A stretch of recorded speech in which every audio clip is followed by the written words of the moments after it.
back. My name is Lynn Wilson, and welcome to my home. Welcome to my channel, All Things Home with Lynn, where we discuss all about our homes. How to make it a home, not a house, how to live in our homes, how to do budgets, how to shop, all the rest. What are we going to be doing today? When is it a good time to stock up on your stockpile?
Okay, so I gave you a quick snippet, if you would say, of some of my stockpile and pantry items.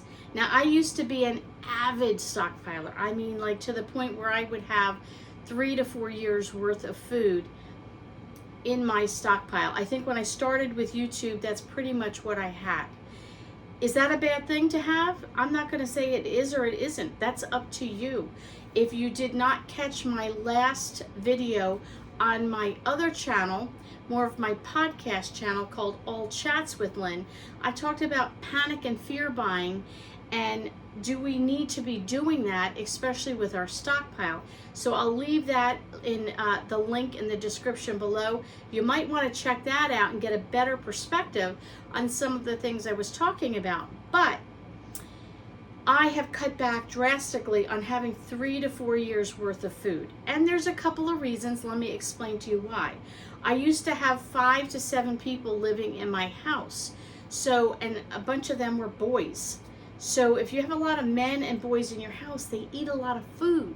And so what, you might say, well, I'm serving 7. Well, if you have 4 or 5 boys in that 7 amount of people, you're probably talking, you're feeding 12 people. And, we would have 3 meals plus a day and snacks, and then friends were over and we were feeding more of them. And, the life that I was living at the time was a larger family, more people in the house on a regular basis.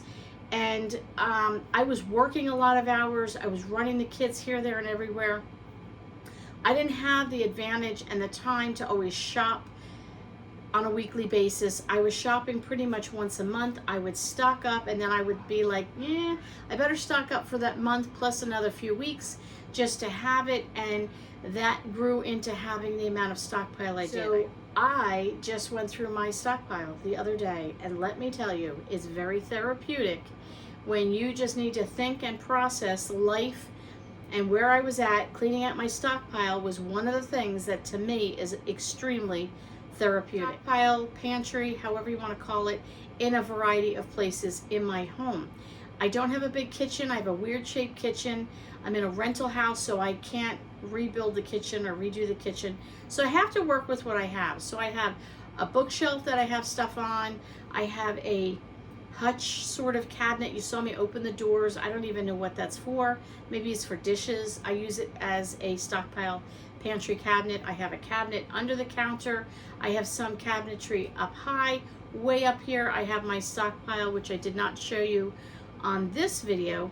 Maybe I'll include a picture of my freeze-dried foods that I'm starting to stockpile, so that I have that as a ultimate backup emergency. You just add water, there you go, voila, you have food. So when is it a good time to stock your stockpile? It's always a good time to stock your stockpile. Couple of reasons I say that. One is there's sales every week at the grocery store. Now, you might not be in a financial position to go every week. You might not have the time to go every week. You might not just, whatever. There might be reasons you can't go. Okay, that's fine. When you can go, stock up on those sale items. That's a great way to do it. When I used to be a teacher, I taught at a business college, and I had a student. I taught all adults.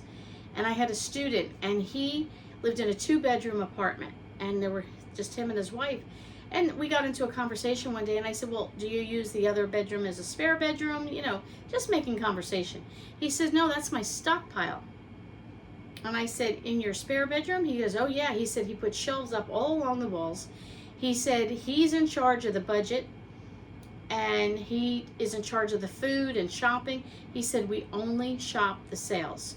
So he said if tuna's on sale this week, I'll buy a couple of cases of tuna. Tomato sauce is on sale, I buy a couple of cases of tomato sauce.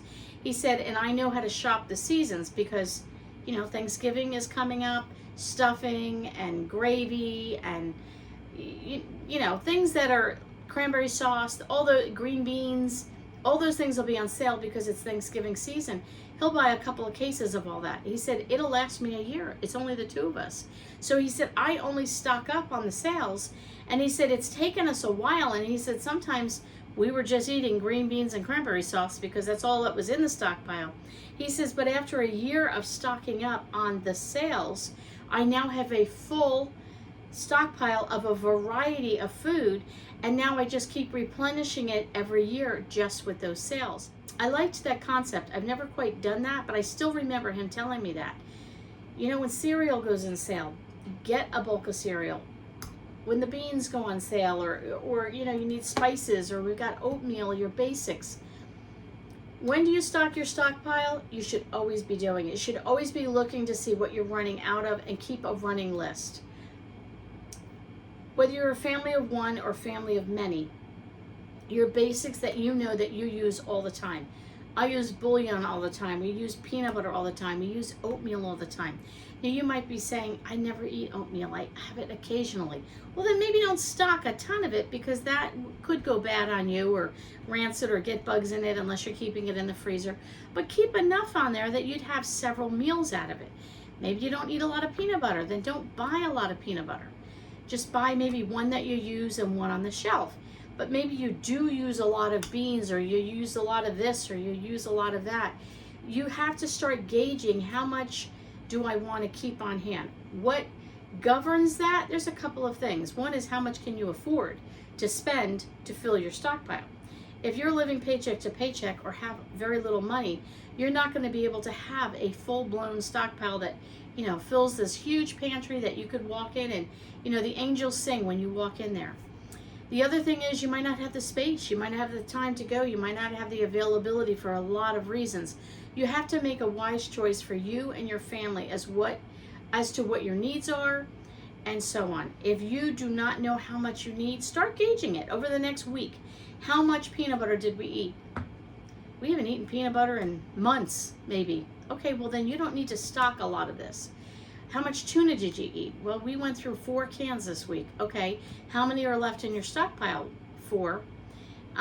Okay, well that's probably only going to be another week's worth. How many weeks do you want to have of a stockpile? Well, I'd like to have a month's worth. And you go through 4 cans a week, then how many cans would that be? That would be 16. Kind of figure, well, that would just give me a month's worth. So I'd probably go with 20 cans. Or 24 cans, so that I have what I want is my 4 weeks worth that I know I'm going to use, but then I'd want an extra 2 weeks worth in just in case I needed it or whatever. So your pantry might be the 16, and then your stockpile would be the extra 8 cans. Does that give you an idea how to do it? Look for the sales. Get the sales. When the tuna goes on sale, get it. Even if you looked in your stockpile and you're like, I'm pretty good on that, but it's a really good deal and you can financially afford it and you have the time to go get it, it would be worth stocking up when you can for certain prices. We all know the prices of food are going up and up and up. If you get a good deal, I'll tell you, I just did a video the other day on a meal deal. I'll leave that in the description below. I nailed it. I got a nice pot roast that I'm going to can myself. I don't need the pot roast right now, and it's way too big for my family for one meal. I'm going to can it, probably get 6 to 8 meals out of it. And I got free, what did I get? Tomato sauce, celery, and free carrots.